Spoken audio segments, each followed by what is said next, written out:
Shalom Israel, it's Kazawan, and the name of this video is, Did David think he would be king in heaven? I'm doing this video because there's a doctrine out there that says, when the kingdom of heaven is established, David will be the king of Israel instead of Yahushua. Now, this doctrine is the result of a misunderstanding of a few Old Testament verses. Now, of course, a lot of Old Testament only brothers are pushing this doctrine, but it's completely wrong. As great as King David was, he will not sit upon the throne as the king of Israel in heaven. The funny thing about this doctrine is that David himself knew that he would not be the active king of Israel in heaven. However, let's look at the scriptures people are using to see why they came to this wrong conclusion.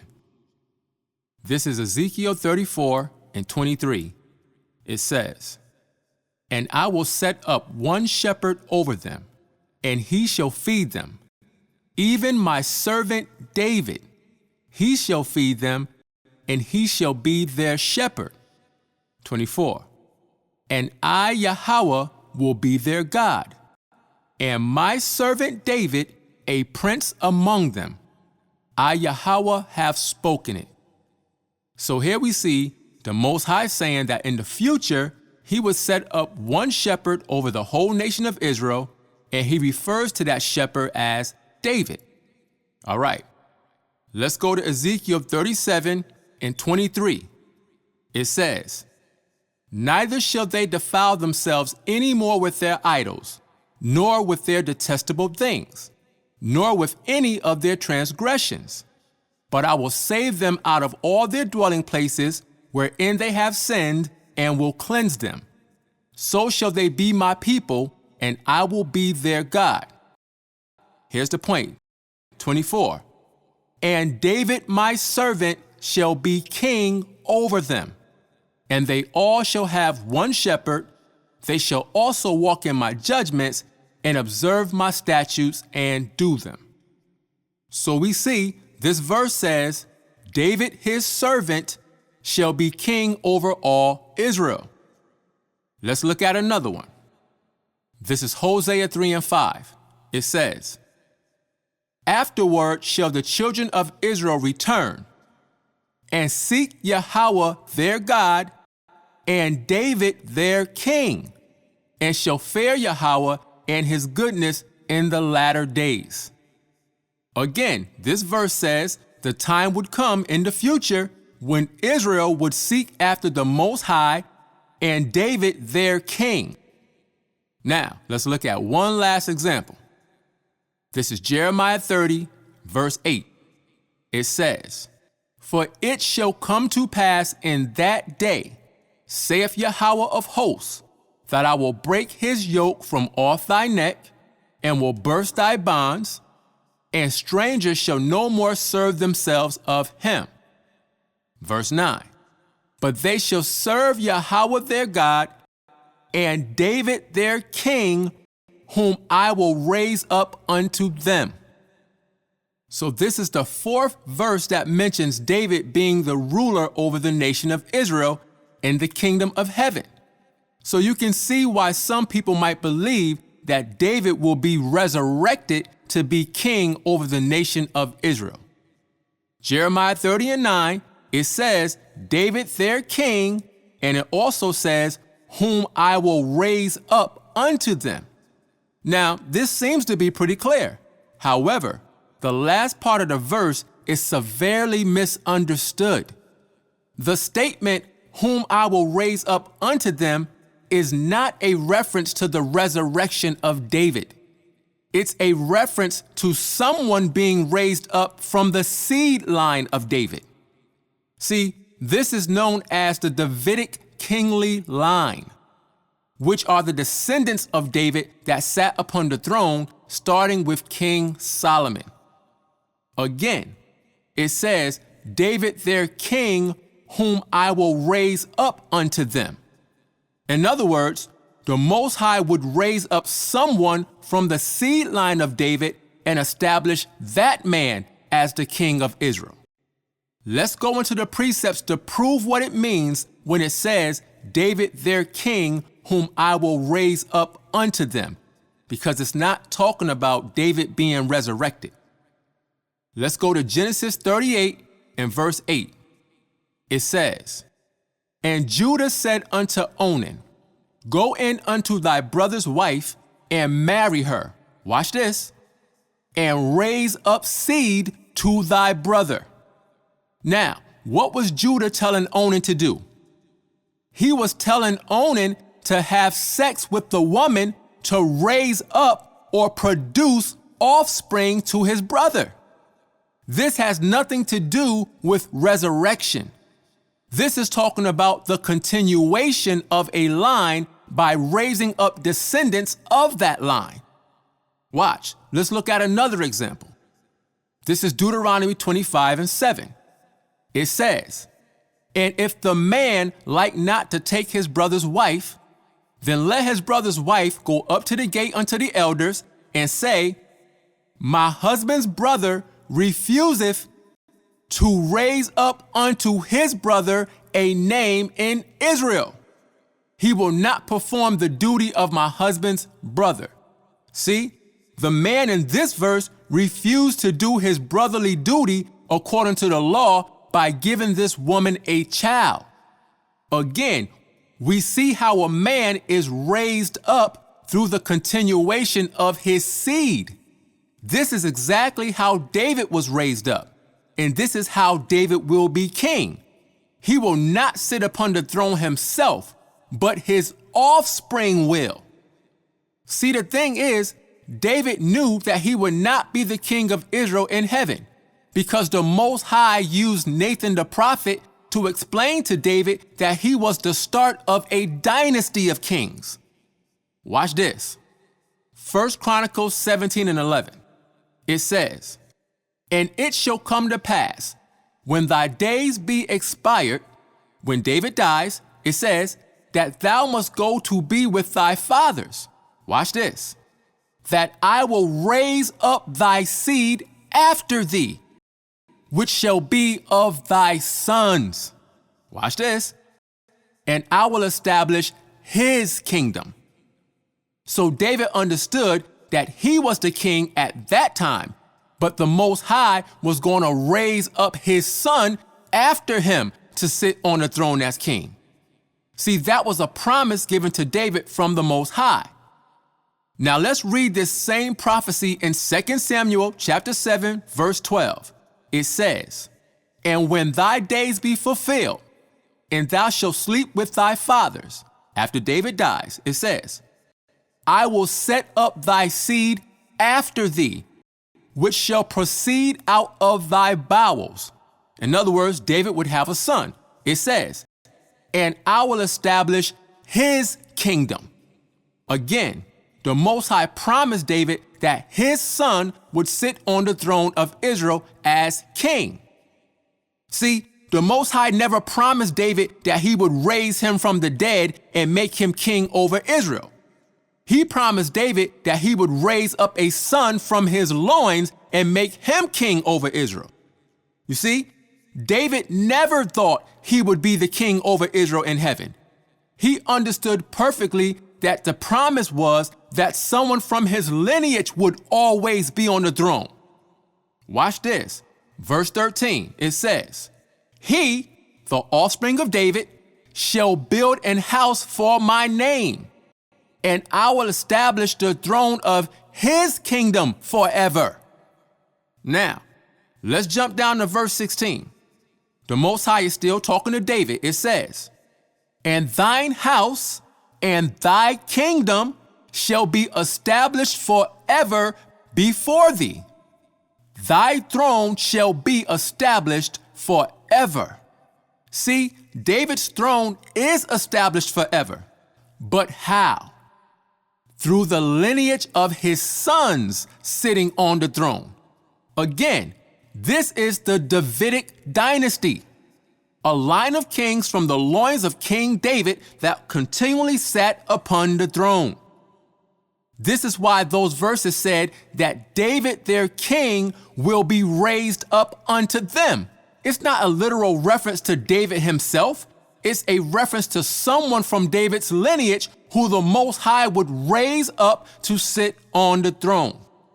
When the Most High explained to David that his line would lead to the heavenly king of Israel, David understood it clearly. Watch.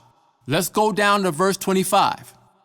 This is David talking. It says, "And now, O Yahweh, the word that thou hast spoken concerning thy servant and concerning his house, establish it forever, and do as thou hast said. And let thy name be magnified forever, saying, Yahweh of hosts is the God over Israel." Watch this. "And let the house of thy servant David be established before thee." See that? He said, let the house of thy servant David be established before thee. In other words, let my descendants, the Davidic dynasty, be established forever before thee. David never expected to be the king of Israel in heaven, but he did expect the king to be someone from his lineage. Now we know that Solomon was the first son David had that sat upon the throne of Israel. Let's go to 1 Kings 2:1. It says, "Now the days of David drew nigh that he should die, and he charged Solomon his son, saying, I go the way of all the earth," meaning I'm about to die. "Be thou strong therefore, and show thyself a man. And keep the charge of Yahweh thy God, to walk in his ways, to keep his statutes and his commandments and his judgments and his testimonies, as it is written in the law of Moses, that thou mayest prosper in all that thou doest, and whithersoever thou turnest thyself." Verse 4. "That Yahweh may continue his word which he spake concerning me, saying, If thy children take heed to their way, to walk before me in truth with all their heart and with all their soul," watch this, "there shall not fail thee," said he, "a man on the throne of Israel." So we see David reminding Solomon that the Most High promised him that as long as his children stayed faithful to the Most High, they would always sit upon the throne of Israel as kings. That's what David understood. Now, this is very important. The promise of sitting upon the throne was conditional to the behavior of the children, but the position as the ordained kings by the Most High was irreversible. In other words, it was possible for David's sons to lose the ability to physically sit on the throne because of their sins. However, nothing could change the fact that they would still be the chosen line of kings by the Most High. That's important to understand. Now, we know that Solomon was the first son of David to sit on the throne. Let's see what Solomon said after he became king. This is 2 Chronicles 6:8. It says, "But Yahweh said to David my father, For as much as it was in thine heart to build a house for my name, thou didst well in that it was in thine heart. Notwithstanding, thou shalt not build the house. But thy son, which shall come forth out of thy loins, he shall build the house for my name." Verse 10.